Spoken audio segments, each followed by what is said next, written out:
Hello, my name is Arron Gill and welcome to 100 Stories Deep. Today I'm going to be reading Eveline by James Joyce, and I've chosen this story because I think it's a nice, very short story about when the past meets the expectations of the future, and also about it's also a story about women in Dublin as well, and the experiences of women in Dublin. So yeah, here's Eveline by James Joyce. She sat at the window, watching the evening invade the avenue. Her head was leaned against the window curtains, and in her nostrils was the odour of dusty kerosene. She was tired. Few people passed. The man out of the last house passed on his way home. She heard his footsteps, clacking down the concrete pavement and afterwards crunching on the cinder path before the new red houses. One time there used to be a field there in which they used to play every evening with other people's children. Then a man from Belfast bought the field and built houses in it. Not like their little brown houses, but bright brick houses with shining roofs. The children of the avenue used to play together in that field. The Devines, the Waters, the Dunns, little Keo in the wheelchair, she and her brother and sisters. Ernest, however, never played. He was too grown up. Her father used often to hunt them out in the field with his blackthorn stick. But usually little Keo used to keep mix and call out when he saw her father coming. Still, they seemed to have been rather happy then. Her father was not so bad then. And besides, her mother was still alive. That was a long time ago. She and her brothers and sisters were all grown up, and now her mother was dead. Tizzy Dunn was dead too, and the Waters had gone back to England. Everything changes. Now she was going to go away like the others, to leave her home. Home. She looked around the room, reviewing all its familiar objects which she had dusted once a week for so many years, wondering where on earth all the dust came from. Perhaps she would never see again those familiar objects from which she had dreamed of being divided. And yet, during all those years she had never found out the name of the priest whose yellowing photograph hung on the wall above the broken harmonium, beside the coloured prints of the promises made to the Blessed Margaret Mary. He had been a school friend of her father. Whenever he showed the photograph to a visitor, her father used to pass it with a casual word. "He's in Melbourne now." She had consented to go away, to leave her home. Was that wise? She had tried to weigh each side of the question. In her home anyway she had the shelter of food. She had those whom she had known all of her life. Of course she had to work hard, both in the house and at business. But what would they say of her in the stores when they found out that she had run away with a fellow? She was a fool perhaps, and her place would be filled up by advertisement. Mrs. Gavin would be glad. She had always an edge on her, especially whenever there were people listening. "Mrs. Hill, don't you see these ladies are waiting? Look lively, Miss Hill, please."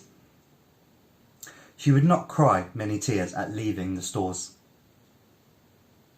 But in her new home, in a distant, unknown country, it would not be like that. Then she would be married. She, Eveline. People would treat her with respect then. She would not be treated as her mother had been. Even now, though she was over 19, she sometimes felt anger in danger of her father's violence. She knew it was that he had given her the palpitations. When they were growing up, he had never gone for her like he used to go for Harry and Ernest, because she was a girl, but latterly he had begun to threaten her and say what he would do to her only for her dead mother's sake. And no, she had nobody to protect her. Ernest was dead, and Harry, who was in the church decorating business, was nearly always down somewhere in the country. Besides, the invariable squabble for money on Saturday night had begun to weary her unspeakably. She always gave her entire wages, 7 shillings, and Harry always sent up what he could, but the trouble was to get any money from her father.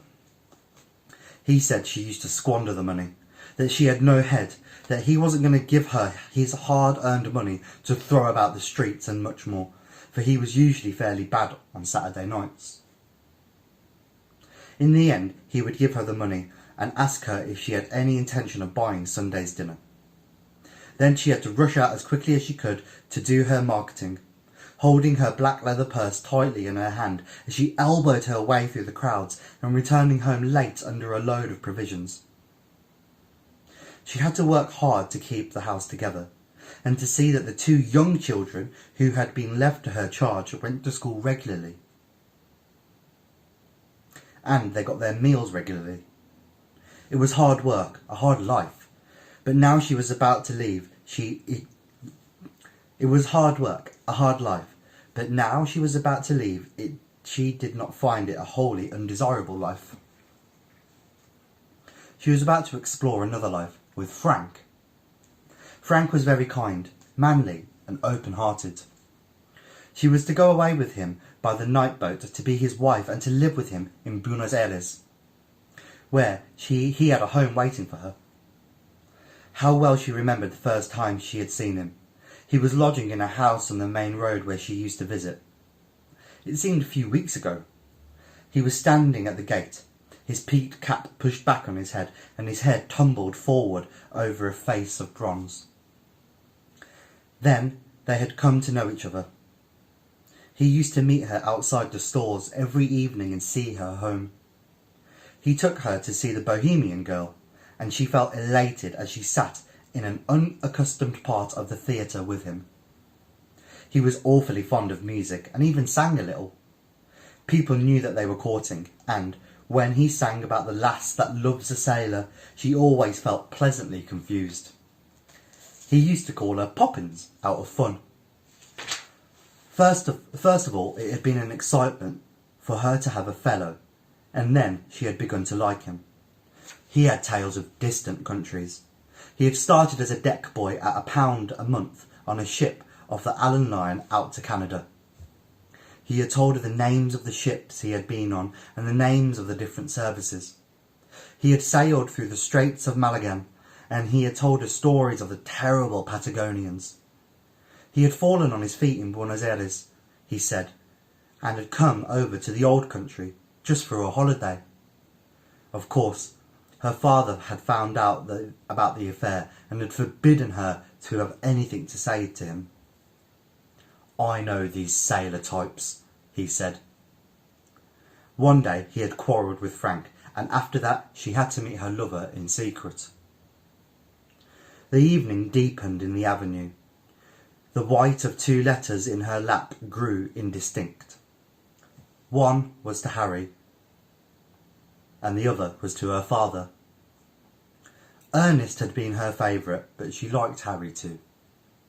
Her father was becoming old lately, she noticed. He would miss her. Sometimes he could be very nice. Not long before, when she had been laid up for a day, he had read her a ghost story and made her toast for her at the fire. Another day, when their mother was still alive, they had all gone out for a picnic to the hill of the Howth. She had remembered her father putting on her mother's bonnet to make the children laugh. Her time was running out, but she continued to sit by the window, leaning her head against the window curtain, inhaling the odour of the dusty kerosene. Down far in the avenue she could hear a street organ playing. She knew the air.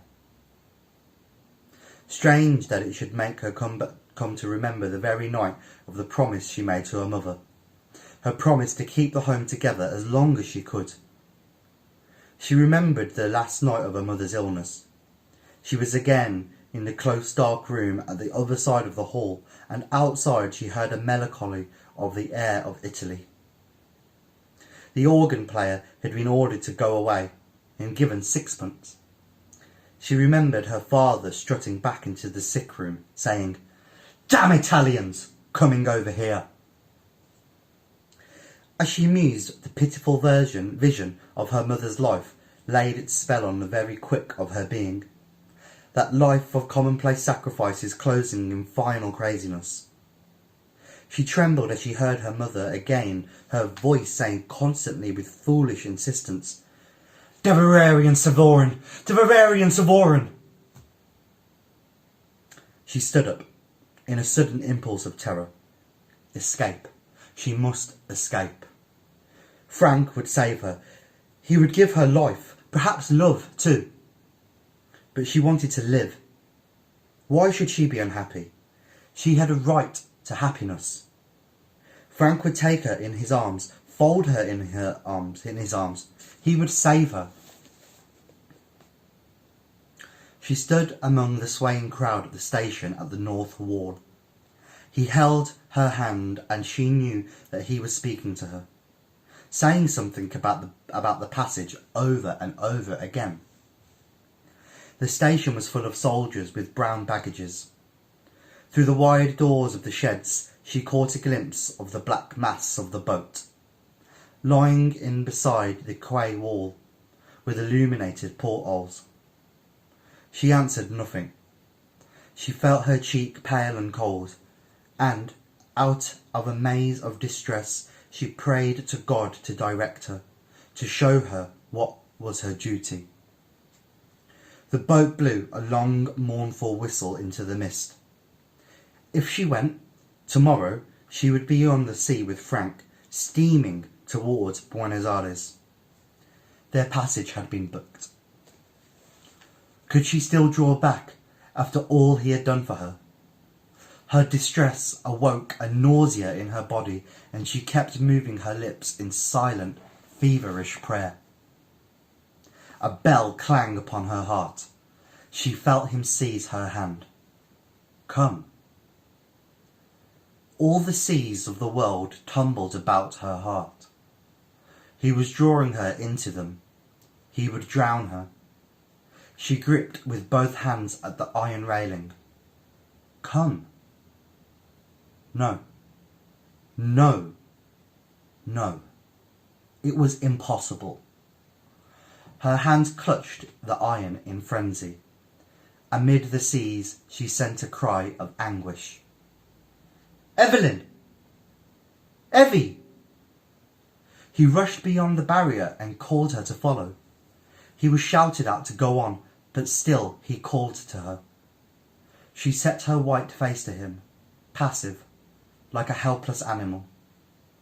Her eyes gave him no sign of love, or farewell, or recognition. That was James Joyce's Eveline.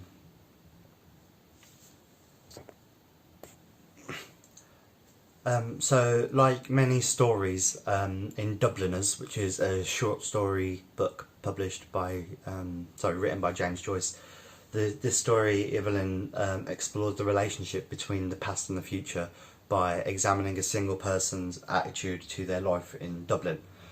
And Joyce was interested in this relationship, and he believed that Ireland, which often had a habit of nostalgically looking backwards and holding on to the past, needed to progress and strive to bring itself up to date.